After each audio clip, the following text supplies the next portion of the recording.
Howdy folks, Randy here with Aquaholic Fishing. Look, if you've been inside your local tackle joint or if you've been in an online fishing shop of any sort lately, you have more than likely seen one of these crazy looking baits. Look at the action on that thing. They look like a fuzzy golf ball, maybe some sort of an underwater creature of sorts, or something maybe that your dog dragged into the house and you're all mad about. At first glance, you're probably asking yourself the same thing that I did. What in the world is this thing? And how in the world do I rig it, let alone fish it? The good thing is, folks, is you're not alone. The Urchin-style baits have exploded onto the bass fishing scene and every manufacturer is trying to get into the game. There's another reason we're seeing so much experimentation with these things, guys. There's not really one way to rig it. There's so many different options, and we're gonna talk about a few of those today. Let's start this off with one of the most simplest approaches we possibly can that almost every angler out there is familiar with.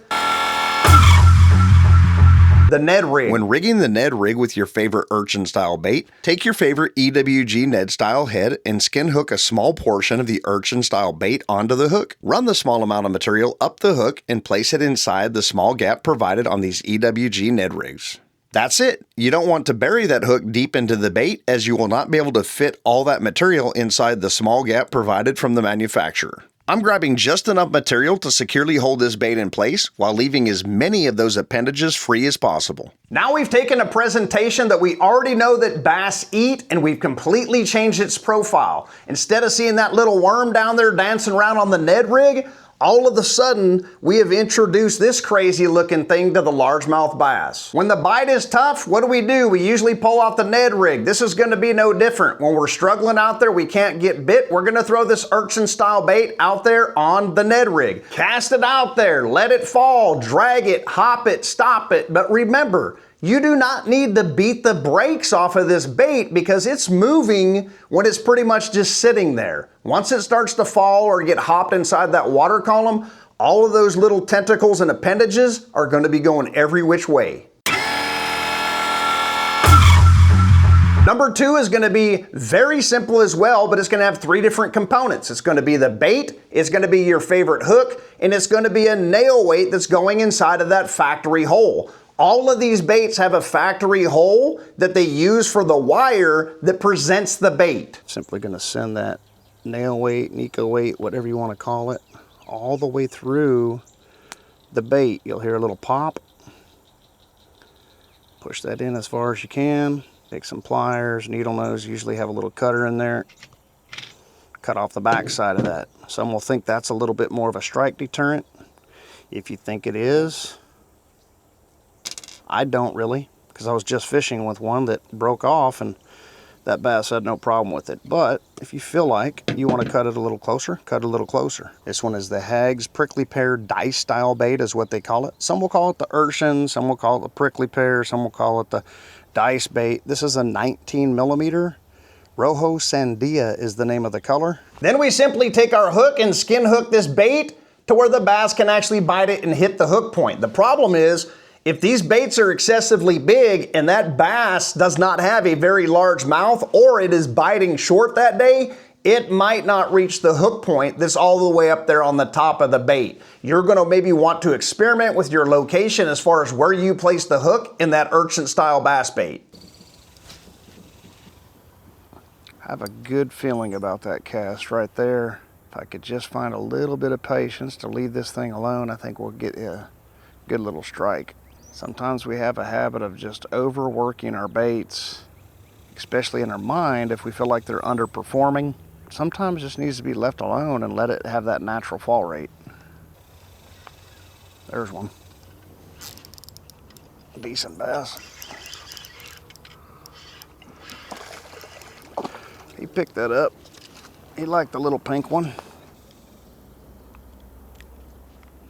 There he is, guys.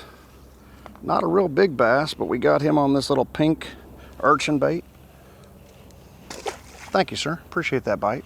So this one here is the prickly pear bait from Hags, pink in color. And all I've done is taken the core tackle wacky rig setup, taken the spring off the back of it, and used the weight as the holding point for the bait. So I've drilled a little hole up and through here, and I'll show that on camera here shortly. Option number 3, core tackle wacky shot. This is the core tackle wacky shot, a decent method of presenting a wacky rig stick bait. We are going to make one small modification when rigging the Urchin-style bait. I'm simply going to cut the hitchhiker-style screw off of this rig, and just before making my line tie, I'm going to take the urchin bait and work it onto the rig so it sits above the weight. If the material from the Urchin-style bait is too dense, you might need a drill to make this hole. At that point, we'll make our line tie and we'll be ready to fish. At that point, we simply have our urchin bait sitting up on top of that weight. It can't really move up, and it's definitely not going to move or slide down because that weight's in the way. If you want it to fall a little bit quicker, go with that wacky shot that has a little bit bigger weight, or make modifications in the way you deem necessary to make this bait more effective for your bass fishing. The cool thing about these core tackle products is they have different weight sizes and they have different hook sizes. So you're going to spend a little bit more money when you take and use these types of rigs, but it'll also provide simplicity when you're out there on the boat, in the kayak, or on the bank making modifications to these baits to get you back in the water. Number 4, and one of the absolute favorites right now in the industry, is usually like a 2 or a 3/0. This happens to be a 5/0. Double frog hook. Now here's one I really like because we are taking something designed for a completely different bait and repurposing it. These are extremely hard to find right now, so a double frog hook is pretty simple if you can find them. Many times we got a hitchhiker or a screw lock attached to the front of this hook. We don't need it. Remove that screw lock. Then we are going to work that Urchin-style bait down the body of the hook until it reaches the weight. If it doesn't have a weight, you can easily add one to this presentation. Once everything is positioned where you want it, you've got a weighted double hook presentation hidden inside this giant ball of appendages. And if you're having trouble keeping the urchin exactly where you want it, you've got options there too. You can experiment with a split ring, a small weight, or some other stopper to keep this urchin-style bass bait from sliding down onto that frog hook. The cool thing about this right now, guys, this entire category is wide open. There's really no rules. We're making things up as we go, and that's part of the fun about this urchin-style bass bait altogether. Option 5, we're going to use the Tush rig or the hover style rig from Core Tackle. The Tush rig, the hover rig, and the wacky shot are all from Core Tackle. They are going to be a little bit more expensive, guys, but I promise you, these urchin-style bass baits are going to perform and they're going to have an incredible presentation when using these rigs. I think it's worth the cost. If you'd rather skip some of the homemade modifications, there are easier options.